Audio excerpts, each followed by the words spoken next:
Hello and welcome back to Streets of Rage 3, and in this part, it's a Terminator. He's got sharper fangs than Arnold had. They are probably human teeth, but then realize that the likelihood that he would actually need those teeth for things that teeth actually do would probably not be necessary for this imposter robot.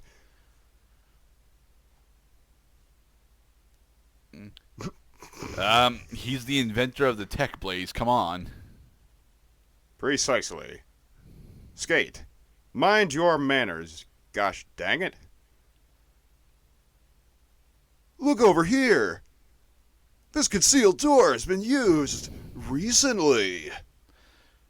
And so are we raiding the robotics facility? And in stage 4, we are uncovering the syndicate hideout. Yep, it's a robotics facility. They have a train track. Well, every robotics facility requires a distribution supply line system that allows materials to flow into the main facility for manufacturing. These rail carts cause massive damage and are best avoided, especially when forecasted by the vibrations on the ground. Interestingly enough, it appears that the weight of the carts is a bit too much for the rails to actually handle. Well, if the rails couldn't handle them, then they would fall apart. Yeah, but look how much vibration is actually happening on the rails as the carts are traveling over it.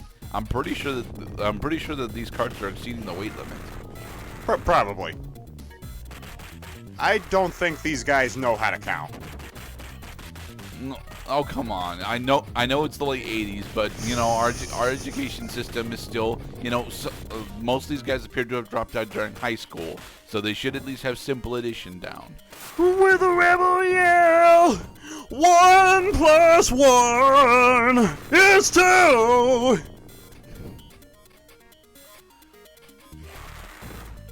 Well done, lads. All right, next wave. There are lots of waves before you get the go. This is the 3rd wave, and there's one more after this.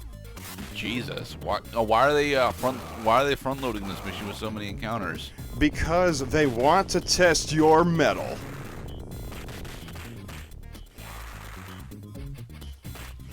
Bono is one of the faster AIs.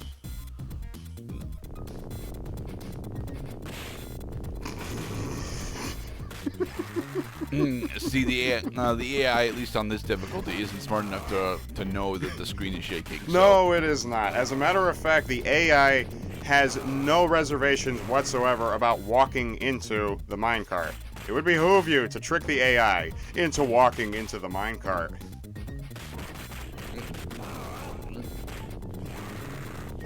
So the majority of the damage that you guys have taken is actually just from you using your specials, right?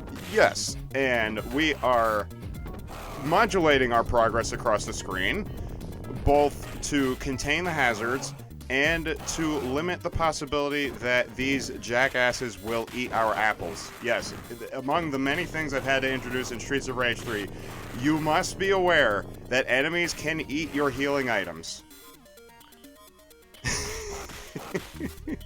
The douchebags that they are.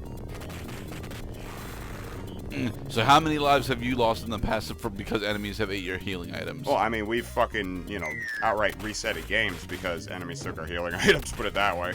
So, I would have to say infinite. It's not infinite then. It's probably in excess of 20, though. There is no number of lives that can keep this game going. Alright, top rail. Stay off the top row. Very good. We had, I believe it was Mike's job to call out which lane the minecart was in, either top or bottom. But it seems to be a relatively consistent, relatively consistent pattern at top than bottom. Although what direction they're coming from seems to be somewhat random. I believe that you can memorize which lane it's going to be in each and every time. It's a fixed sequence. From the very beginning, I believe, because Mike had identified it, I believe it's top, bottom, top, bottom, bottom, top.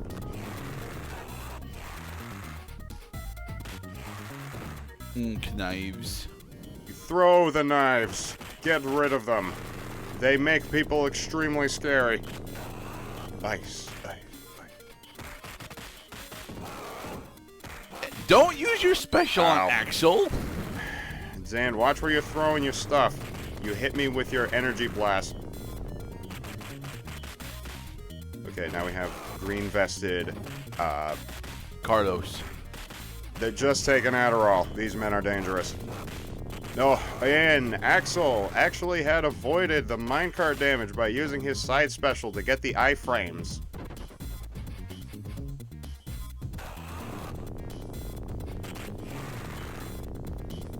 Also observe that Axel has 3 golden stars, meaning that he has fully unlocked his grand upper.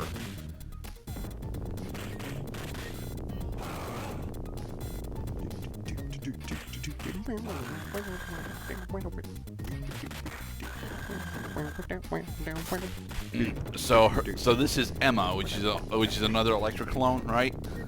Yes, we have Electra and Susie clones on the battlefield. Well, they're not Susie clones; they're just Susies. They behave a little differently. I think they're more likely to slap instead of maybe it was just the AI difficulty slider at the beginning of the game. We are very much no longer at minimum AI anymore. They are moving faster. Their movesets are more diverse. Susies can be especially tricky because they can jump kick you, which gives them long distance access, and they can slap you up front. Grace.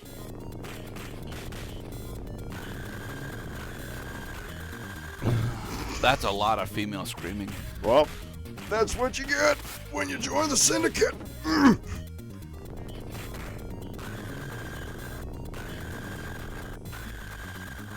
Anyone who wants to enact violence on me is no friend of mine. Punch combo. Juggle the ladies. Send them back and forth. Now it's your turn.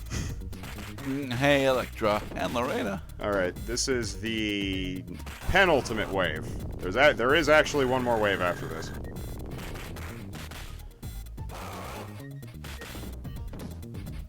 And now we have a bunch of Electras who take an hour and a half to get back up when knocked down. So then stop knocking them down and just do punch combos on them. No, you can't do punch combos on them because their timing is too fast. If Axel tries locking up with punch combo, at some point the whip lady is going to intercept with a whip strike, and you can't block it with a punch combo at that point. We decided safety is the best policy. It keeps up employee morale, productivity is at an all-time high, striving for new benchmarks, and anticipating greater yields for next quarter.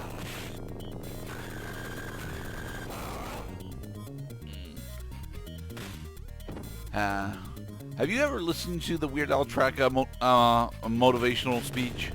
No, but I have seen I'm fed, Jamona. And that was the last wave. It was just Emma by herself. Let's roll, gentlemen. Hello, ninjas. And they can't enter the corridor? Another one rise a hole, and another one's in, and another one's in, and another one's in the hole. Hey, gonna stare at you, and ninja outside the hole. These cubby holes will keep you safe. But why? Because that minecart is occupying the entire bottom half of the screen. The ninjas have evasive properties that allow them to avoid damage if they can help it. You may feel free to. This is why this part is 17 minutes long, is because they let you stay in here as long as you like. There's no timer in this game, so you can have a drink of water, use the bathroom, do what have you. Just take your time, because one thing that I like about stage 4 is it's a cooldown stage. The difficulty actually starts to go down, basically right here. This is no problem at all because of the safety system. The next boss coming up also is not that big a deal, and I love it to death for that. But the difficulty starts to go right the hell back up as soon as you get out of this place. We are... Special ninja. Yes. He is an equipped ninja. Quick, grab his weapon. Damn it! They get all kinds of powers when they get weapons. They are from Ninja Gaiden 1. I like to think that these ninjas are just playing around. Not even necessarily fighting us, but in like their own heads that they're actually doing something of consequence. Are they attempting the roleplay for Super Robot Monkey Team Hyperforce Go the Musical? They're getting damn close to it. See, if you look closely, you could see the little grin on their stupid troll faces. So this is your guys' entire plan for this stage. Build up your special in the safety of the cubby hole, and then execute it on openings. That way you're not spending health. Pretty much, yeah. And how would you handle this situation with your human partner, Mr. I'd be Gurdett? gambling a bit more. I would be gambling a bit more with what limited time that I actually have available to me. Because you can very clearly score a couple of punch combos. Fucking battery popped up. That is how long you guys were here. Your battery just decided, no, play the goddamn game. We have lots of spares in the drawer upstairs. Because I prefer having actual AA batteries for my battery pack instead of a wired controller that is subject to erosion. This dude has a sword, which means that he can go screw himself. Quadruple head.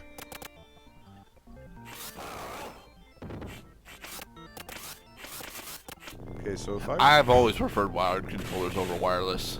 I understand that there's a usually good reason why people prefer wireless controllers, because it grants you, a mobility, and it is significantly more difficult to damage them, at least in theory. But since my my go-to action when I get pissy at video games is to throw things, it's actually significantly more dangerous for me to have wireless controllers.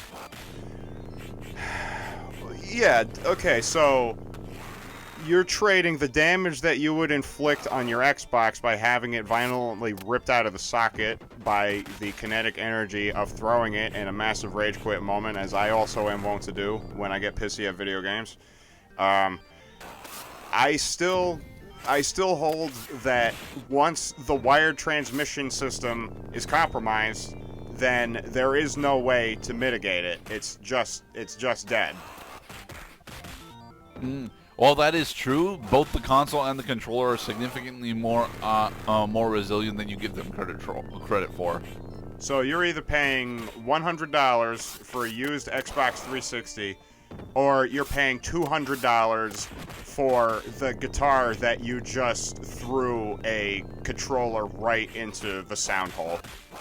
No, you see, I am paying $60 or more realistically $30 to get replacement wired controllers, because I usually end up throwing my controllers either at walls or at the ground, or even up into the air.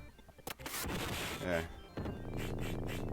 Suddenly I'm reminded of the Bobo doll experiments from the 60s that actually scientifically proved, well, not proved, because you can only prove what you assert, but it supported the theory that exposure to violent activity as observed in the third-party sense is more likely to inspire violence among even children. We are still in the cubbyhole waiting for these drug-addicted ninjas to finally get over themselves and realize that they are just toys. Alright, so what drug are they addicted to? Mushrooms. Mushrooms? Yes. I was gonna think they were gonna be either methamphetamines or speed. Okay, so it's not an addiction in the true sense, but just the underlying subtext here is that in general drugs are not good, but let it be known that shrooms, especially as pointed out in our Tenacious D commentary, are very funny when used in the dramatic sense, when the character is about to experience a transcendence of sorts, using his delusions about life in order to start from a place where he ends up better off.